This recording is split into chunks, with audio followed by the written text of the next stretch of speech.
that You got to flow. imagine there are people in this world right now that have algorithmic systems that are going AI and just mass producing content and just publishing it by the millions.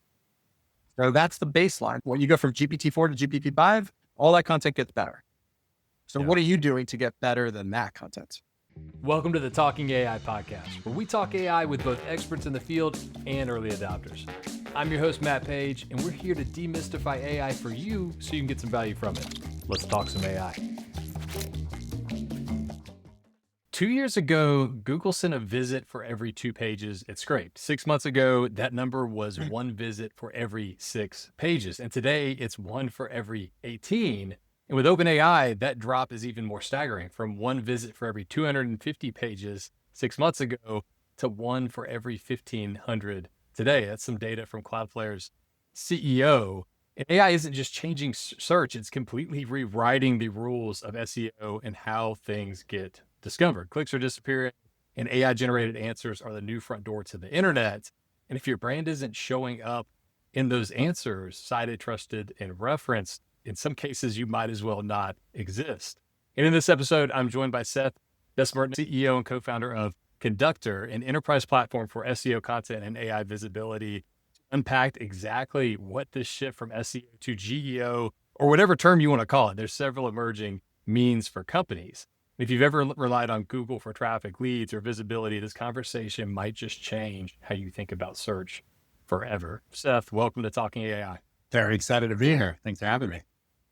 This is going to be fun. I was going through the product earlier, a lot of interesting stuff. We're in this like crazy space right now. I know everybody is in terms of what AI is doing and impacting companies, but like you're in the heart of it. It is completely transforming. But I'm curious, you've been in search for over a decade. You've been doing this for a very long time. If you zoom out, how has the way people discover information evolved? What's the biggest change that AI, specifically generative AI, is introduced? Sure. You said AI is becoming the new front door to the internet. And what I thought about when you said that was it's becoming the front door, it's becoming the house, becoming the garage, it's becoming the backyard, it's becoming the whole block, it's becoming the And you can town. generate it with AI if you want to get a nice image of it. It's really that the physics of, let's go back in time a little bit more. Yeah. Long time ago, 100 years ago, you had a question, you waited online, talked to your village elder, got some information. Yeah. Last 15 years, you became really dependent on technology. You asked Google, the number of searches has consistently grown over 15 years, but also the kinds of things people search for. Used to be in the very beginning, people would type in these various STEM words like business cards or look for this. And then over time, you started asking lots of longer questions. How can I do this? Or what happens if I would do that? A lot of health related stuff. We've become very dependent on technology. But the physics of the web had been generally where you go to a search engine and then you go to a website. And for many years, the directive for all the engineers at Google was get them in and get them out. If you have a good search engine, people aren't hanging out in the search engine. You're spinning them off and they don't come back. In fact, a ranking factor used to be that if people went to your website and then went back to Google, then your site got punished for that, which is really, it couldn't be more of the opposite of the world we're in now, where AI is becoming the entire experience on the web. You said it in the stats, which were, I think, published by Cloudflare, but the directive is very different. They don't want to send visits to your website, which means people are going to be spending almost all of their time on the internet. And I'd say this outside of watching videos on YouTube or spending time on social media. That's kind of like the entertainment arm of the internet. But for everything else, it's going to be largely in an AI interface. And if you think that going from the village elder to Google was like a massive exponential change in the kinds of questions we ask and how dependent we are going to only be exponentially, once again, more dependent on AI to help us with even more nuance and even more thing, every aspect in our lives. And ultimately, it's going to be our biggest advisor, consigliere, shopping partner, travel advisor. It's profound how much of an impact it's going to have. I like how you described it as the physics of the internet. I think one thing too, like I feel like a lot of people feel like, oh my God, our clicks are going away, search is going away. But I think the point you mentioned earlier, I think we're asking more questions now. we're just asking them to AI in a more nuanced fashion, and we're getting the answer directly back, or better yet, having a conversation with it, which is not the user experience with Google. Right? It's okay, let me get something close and then I'm going to go do my own research. It's a completely different user experience, I think, that's starting to emerge with these new tools. Quick break in the pod. If you're listening to this podcast, chances are you've been thinking about how to actually use AI inside your business. And that's exactly why we built the AI Opportunity Finder. It's a free tool that helps you uncover high impact, tailored AI use cases based on your business, your goals, your pain points, and your industry. No fluff, no generic use cases, just real ideas that fit your business, and they're ranked by ROI potential. It takes about 3 minutes to run, and it's like having your own personal AI strategist for free. If you want to try it for free, check out the link in the show notes or go to hatchworks.com/AI-opportunity-finder. The nuances is, you think about a business, businesses have had these like kind of content maps or content strategies, which is like research, consider, buy. This would be like, I was just on the phone with that email marketing software company. So it would be like, I'm starting a business. What's the best way to communicate with my customers? That's early stage. Middle stage is, I'm deciding whether I should do more email or paid ads. Late stages, I'm deciding between MailChimp and Salesforce. Yeah. That was like that was like your content strategy to come up with those 3 zones. Now, when you're in AI, it's like at the end of every result, it'll tease you and say, well, maybe you can go a little bit in this direction, or you can go a little bit in this direction. Do you want me to go and look into those things for you? Okay, sure. Yeah. Let's go down that. And it'll take you from the end. It'll take you all the way across the journey, but there's so much more information and you're so much more informed along the way, which means from a business's perspective, that then the volume of content that you have to create is only more exponential, because the nuance of the kinds of questions people are asking is so much more than it ever was before. Yeah, and that transition from, I can't remember the buckets you mentioned, but like this unaware to product aware state is not happening on your blog anymore, where you're trying to make that transition. It's happening in the user interface. That's a great point around like how AI is actually kind of nudging you along. It's almost like this self-discovery thing. It's thinking ahead of you in a sense. It teaches you how to make decisions. Yeah. It gives you the framework in which you should make the decision by. It then lets you say, well, where do you weight these things? Do you care more about this or do you care more about that? And then if you care more about that, then it takes you down a whole different stem of questions and evaluation opportunities. Yeah. So all of this, again, it's interesting. One may have said that like in the last couple of years, like there's only so much content Google can handle.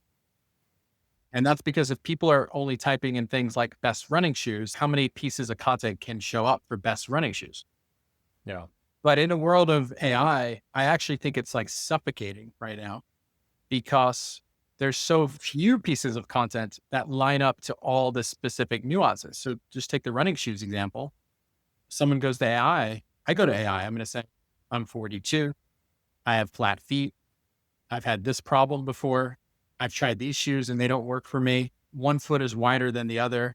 I'm in the streets of New York and this is the kind of running I do. That's a lot more stuff. Like who has content for that? Yeah. Why is Reddit the number one most cited source of information for AI right now? Is it because Reddit is the ultimate sort of gospel of truth for information? No, it's because it's really the only place where a lot of this stuff exists, because there's no other content that backstops all these nuanced queries that people have in AI. Yeah, that's the key you hit on. It's nuanced, and AI is able to take that into consideration. I'll throw another variable for you. You can't tell right now, but I'm 6'8", so I got size 15 shoes. I'll throw that into the mix while you're at it too.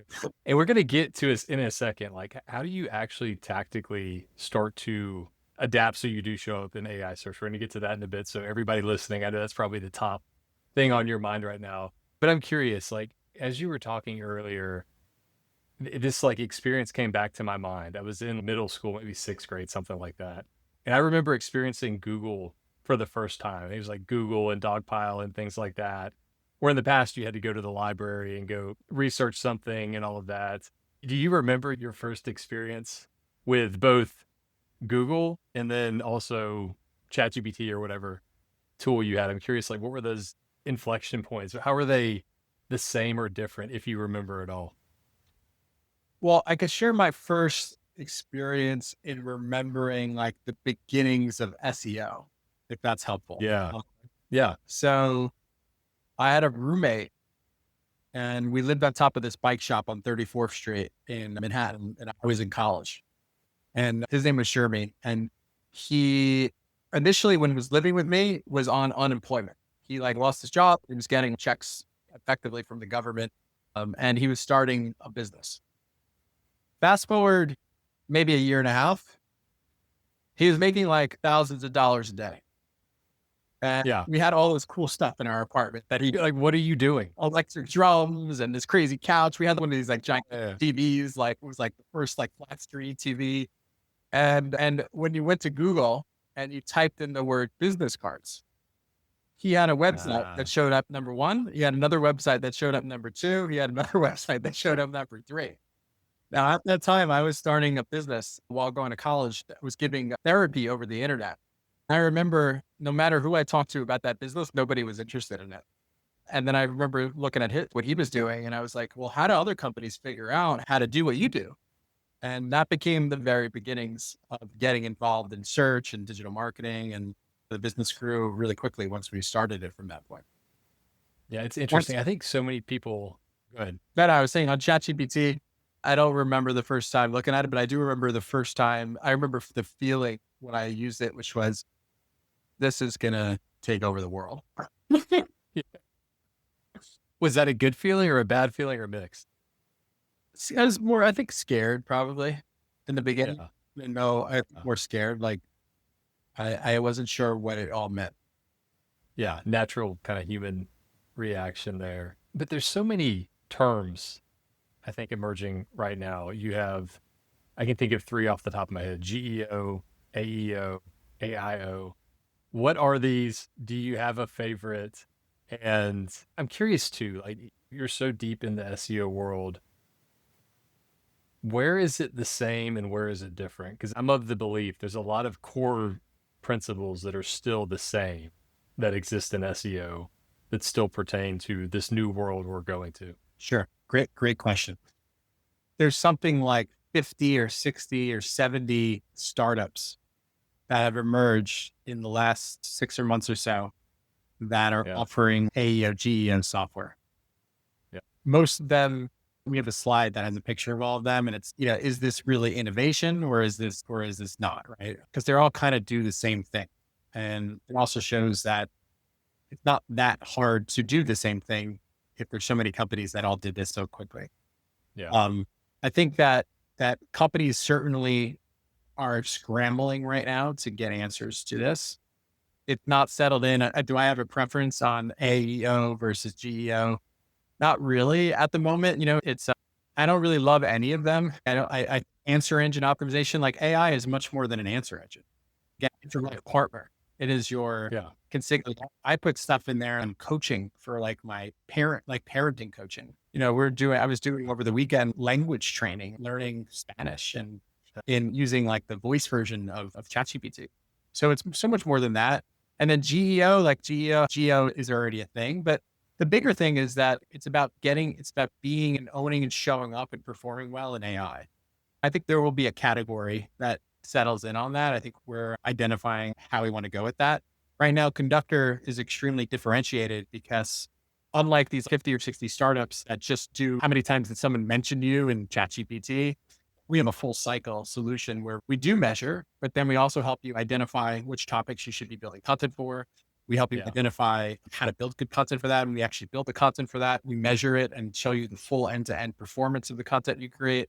We monitor your site to make sure that you're technically going to be healthy and that your content stays healthy. So if everyone else is AEO that just does one thing, does that make us AEO because we do everything? These are some of the small problems that software companies have to figure out.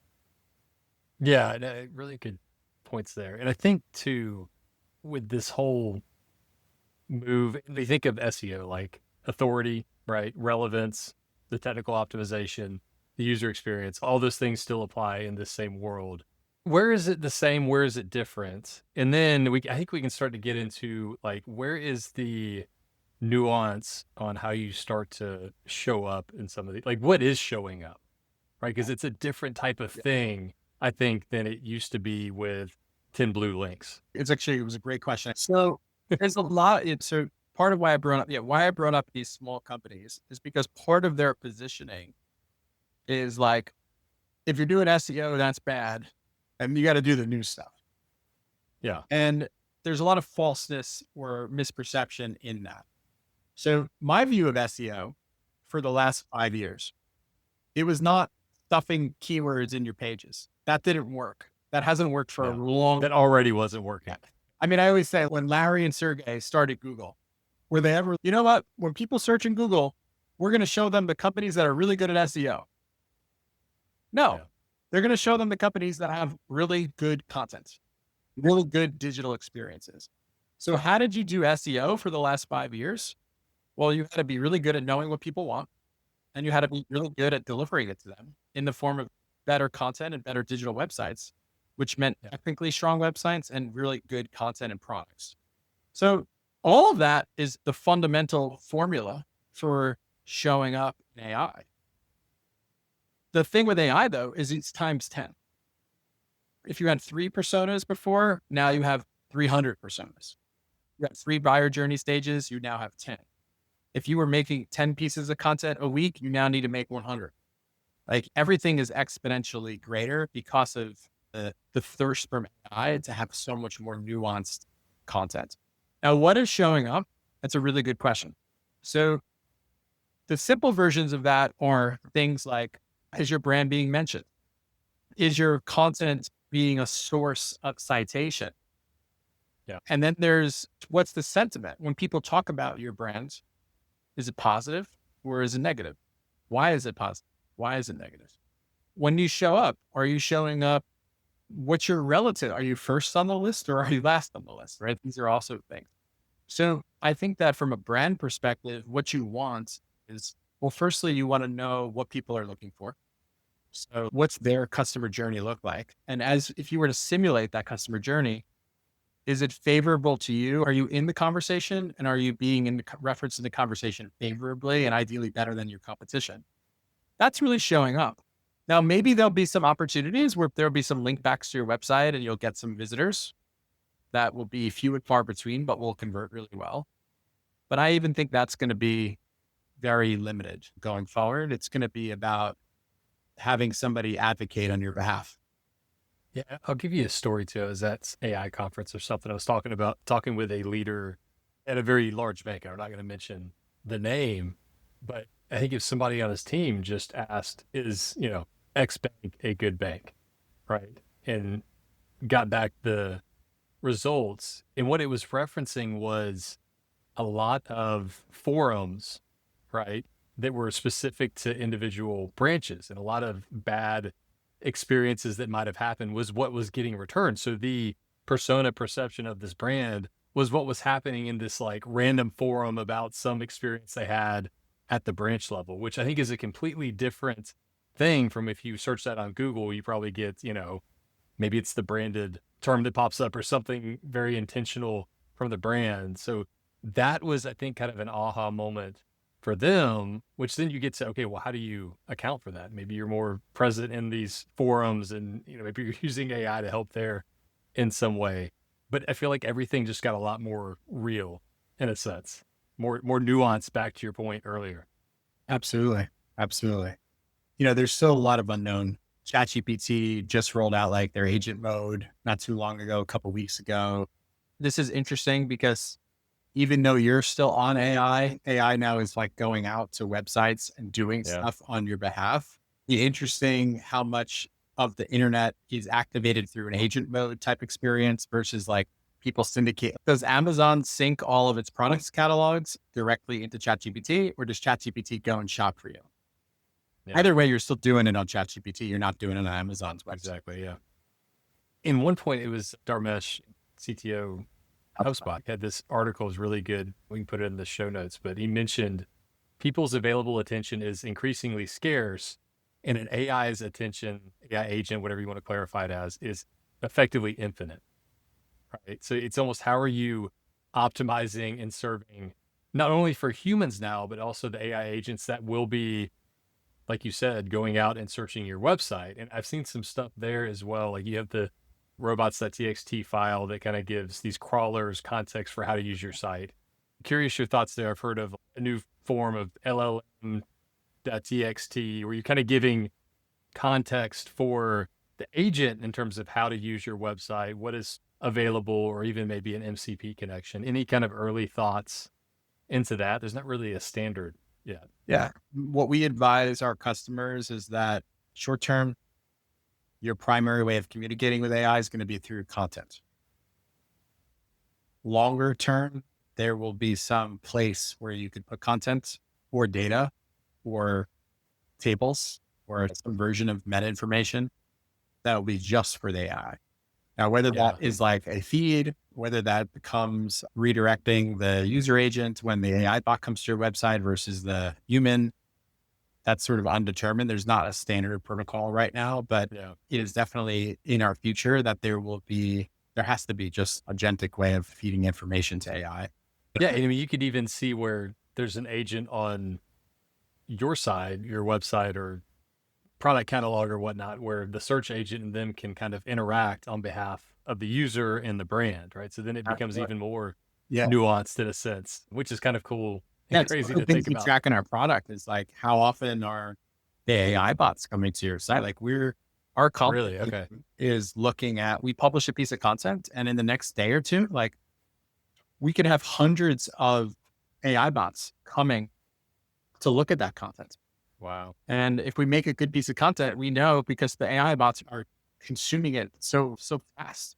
And then content that's not great, AI bots don't really come that often.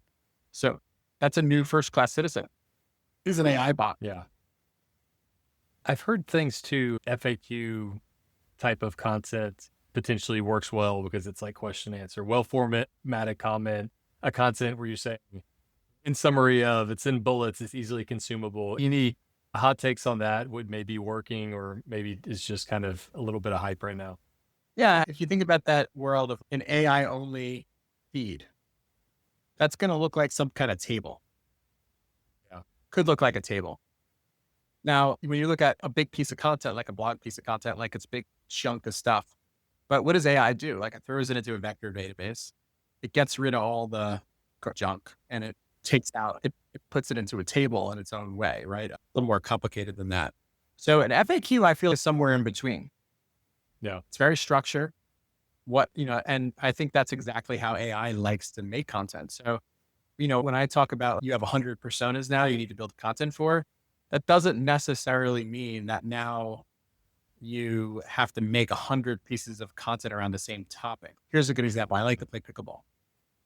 So if you were doing a search for like how to play pickleball, someone who's 18 is going to have a very different set of questions than someone who's 95, 85, 75. Yeah. Like my dad plays, he's 78. So it's going to be like, is it dangerous? Am I going to get hurt? What are the ways to avoid getting hurt? Yeah. And then someone who's 18 is going to be like, is this like old person sport? People under 25 actually play this game. Yes. Champion of the world is 21 years old and the best female is 18. So that would all be like questions that you can have in there that are all persona specific, but that doesn't necessarily need to be 5 different versions of how to play pickleball. It doesn't all have to be on there. So that's a way to solve some of that problem. So yeah, long answer of saying thumbs up on the FAQ content, glossary content, all that stuff's really good. So let's get into like kind of a thought experiment. And this may be even in some of the platform as well, but I think folks can start to kind of reverse engineer some of this, right? Because you're hitting at the core of the awareness journey and jobs to be done for a specific persona.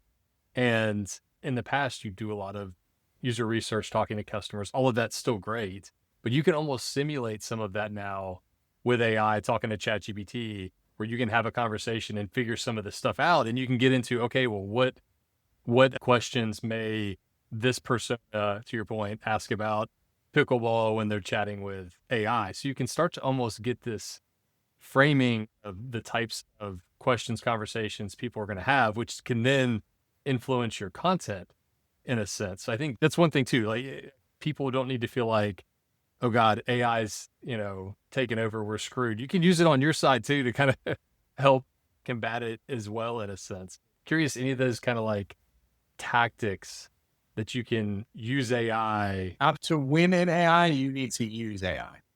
Yeah, So exactly. Well said. what you described is almost exactly what our product does.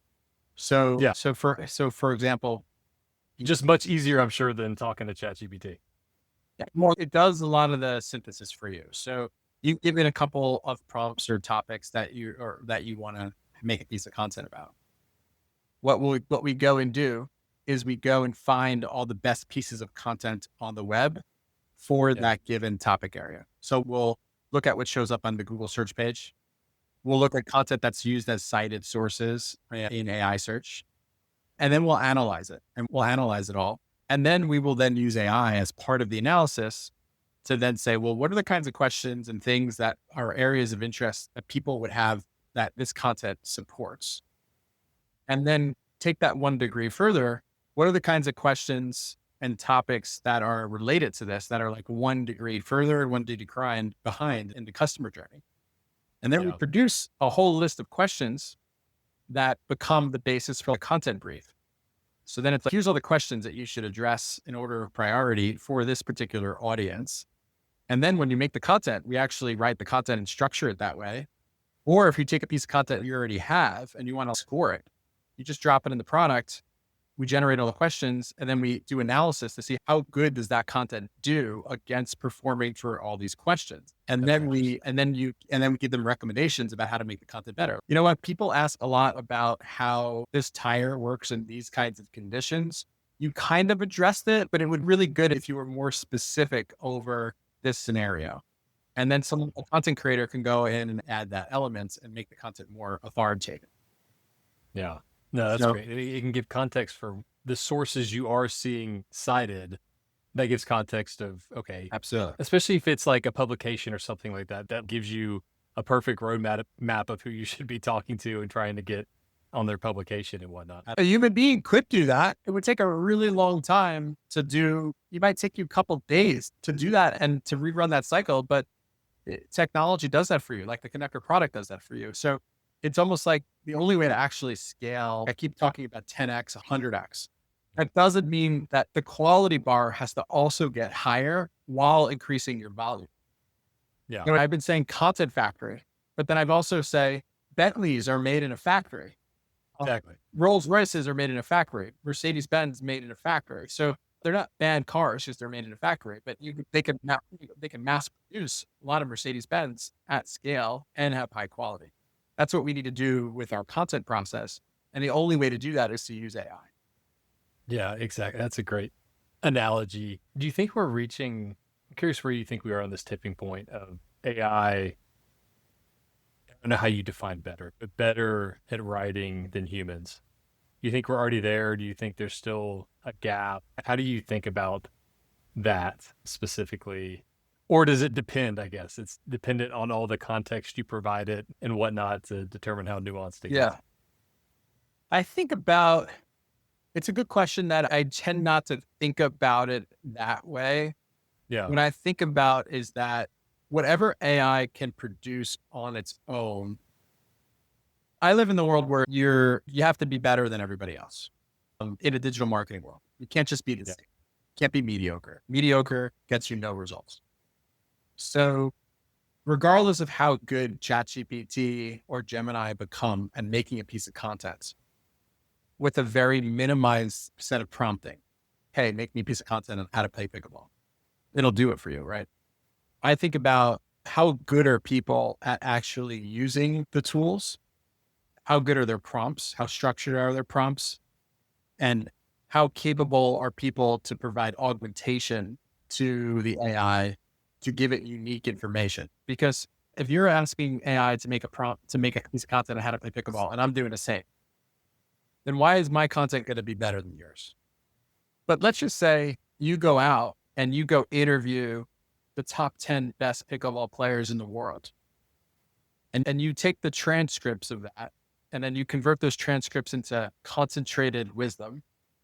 And then you load that concentrated wisdom into AI along with all of your wisdom and your best practices at make a good piece of content. So then you have the best of AI, the best of your brain, the best, smartest experts in the world and you could combine those three sources, Yeah. that's going to be better than any human in the world. Yeah, That's my that's a good point because the floor is going to be raised to where anybody can create this new level of content. To your point earlier, then you're not standing out if you're still on that floor. exactly. And that's what's the nuance to Exactly. get past that You got to floor. imagine there are people in this world right now that have algorithmic systems that are going AI and just mass producing content and just publishing it by the millions. So that's the baseline. When you go from GPT-4 to GPT-5, all that content gets better. So Yeah. what are you doing to get better than that content?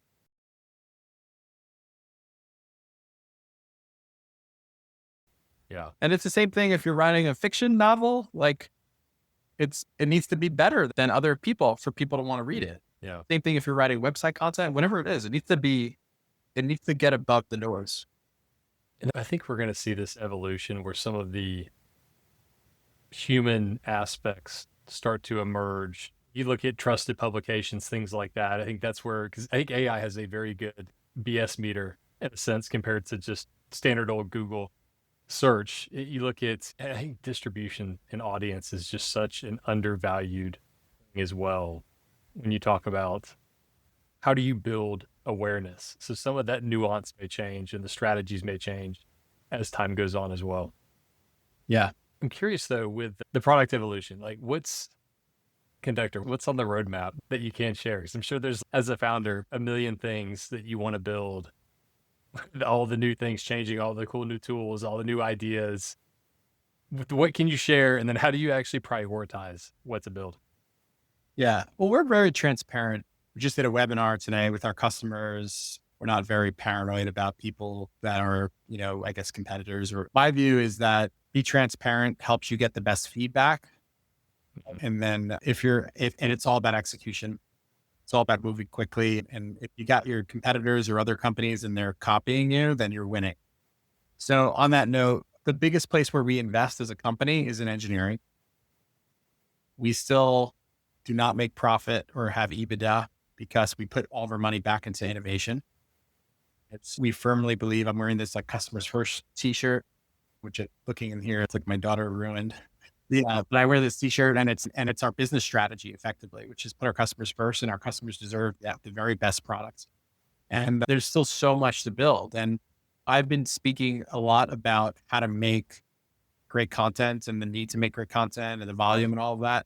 But I would say in terms of our vision, right, it's like we want to be able to provide an end-to-end system that does all of that and does it better than any other system and can help you fully optimize and fully perform and make great content and great experiences that really give you the best opportunity to perform well in search and AI. And right now we're iterating so quickly on this. Like we just did 9 feature releases yesterday. We've moved our cycles up from monthly to weekly at this point in time. We're not even like doing like internal enablement before we release things to customers. We're sort of doing it in parallel right now, which is kind of hectic, but it's also fun. It's really fun. And I think there's just so much instrumentation that needs to get built. There's definitely all of the measurements, but the measurement also needs to be full end to end. So how do you give a CMO of a large organization like a way to know exactly how all these pieces are working together? Yes, you want to know about AI presence, but you still have a website and you still are getting traffic. And what are the intersection points between all of this? Figuring out how to make great content at scale is a really hard problem. It's again, doing low quality content at scale is an easy problem. High quality is a really hard problem because you need to basically be able to scalably access wisdom, brand guidelines, brand tone, connect with subject matter experts, do very unique analysis over what makes a great piece of content, go through the iterative cycle. There's a lot of work that goes into doing that really well. And that's a lot of how our engineers spend a lot of their time, is a lot of the finer details to get something that's high quality. We were just doing some comparisons on GPT-5 versus 4 and how it compares to Gemini. And, we do analysis on if we are trying to make a piece of content that's 900 characters and is it 897, is it 903? It's a lot of details to really get things to be really good for people. So yeah, that's a lot of how we'll be spending our time. Your t-shirt reminds me of the Savannah Bananas, Jesse Cole. Are you a fan of his at all? You Huh. followed it? Okay, you got to go check him out. Like, you remind me of him, how you focus on the customer first. Savannah Bananas. I'm obviously a Atlanta guy, so it's more local for me. I talk to a lot of customers, our customers, and I always say, as a business gets bigger, you get so disconnected from things. I find that the only way I can really get good context is to actually talk to customers. But then the other Yeah. thing I say, which is kind of self-deprecating, is I don't have any managerial experience, or I'm not some trained operational Yeah. leader. So it's like, how do I stay useful to Conductor? And the way I do that is by talking to our customers and helping everybody have good context so people can make good decisions. Who are people who work at the company are all the experts. But if they have good context from the customer, then people will choose to keep me around in my job. Yeah, I love that. Last question I got for you. You mentioned, I can't go without asking this. You're talking about engineering being a priority, the speed you're getting there. We're using it in everything we do now, and it's just completely changed how we work. What has that been like for you on the engineering side, and how your engineering teams are using AI in their process of actually developing software, the whole life cycle? Well, our view is that if you are, and this is like a cliche at this point, but it's like AI is not going to replace you. It's the people who use AI that will. So I believe that there's a lot of focus on using AI tools to write your code or find your, do testing for you. Mark Zuckerberg says half of his engineers are going to be AI engines at some point. We haven't seen like that being like the biggest change. That hasn't been like the biggest shift right now. I say that it's more fundamental, which is like a customer has a problem. How do you solve it? Well, me, you, and another person could get in the room and talk about it, and that's good. We could also all go into Gemini and Grok and ChatGPT before and have them help us think about how to solve the problem. And we can then bring those ideas into the discussion. And then we could take the outcomes of that discussion and have Lovable or any of the schools can go and build 25 prototypes very quickly. And then we could take those prototypes and show them to different customers and get feedback on them. And then we can use AI to analyze the feedback. So you're basically, by doing that, you've got better ideation, better solutioning, testing, faster cycle times to know what works and what doesn't work. And that's all AI. And that is the mission that we're on here, is to get everybody thinking as AI, like an AI first mindset, where AI is your partner. And we're seeing that in the business. We're also seeing places where that's not in the business and how much it leaves us behind. And everybody has that moment where they do something in AI. They're like, okay, this is better than just me without this. Yeah. And once they cross that sort of chasm of sorts, right, then they become hooked. And we just need people at the company to really embrace it. And it's going to, right now it's a weapon, but in the future, it's going to be like, if you don't do it, you're going to be left behind. Yeah. AI adoption is so much habits, just forming new habits more than anything else. So many people think about the tools. So much of it is just the habits and building those new habits over time. But Seth, great having you on Talking AI. Where can people find Conductor, learn more about it, and find you as well? So I'm on LinkedIn, Seth Besmertnik. So like I'm pretty active there. I try to publish a couple pieces of content on a weekly basis. People can email me, seth@conductor.com. Conductor is conductor.com. You can ask AI to find us, or you can just, you can still go to our website. I know I got to do an AI search. You can go to our website. Well, we still have one, and I'm on Instagram. I have a public account, so I'm pretty accessible if you want to find me. But LinkedIn is probably where I do most of my communicating and sort of interacting. Nice. Awesome, Seth. Thanks for talking some AI. Yeah. And also where it's worth mentioning, we have a trial of our product. It's free. And I encourage anybody to go in there and generate some, see what it's. We'll throw that in the show notes. Folks can check that out. So if you're listening right now, we'll just drop a link into that, and give it a try. Awesome. Awesome opportunity. Awesome. Thanks for listening to the Talking AI podcast. If you enjoyed the show, give us a follow or subscribe on your favorite podcast platform. And don't forget to leave us a review. We love those. For more info on Talking AI, visit talkingaipodcast.com. The single biggest mistake we see companies make with AI is they don't properly train their teams. We see it all the time. Companies roll out AI tools and expect people to just figure it out, but using AI effectively requires a totally different mindset and skill set. And that's exactly why we built training for every level of your org, from AI training for teams and executives to training engineering teams on our generative driven development methodology. Or if you've already identified your AI use cases and want to just prioritize where to start, we offer an AI roadmap and ROI workshop to help you build a clear plan. It's all about going from we should use AI to actually driving real value with it. Head over to hatchworks.com to learn more.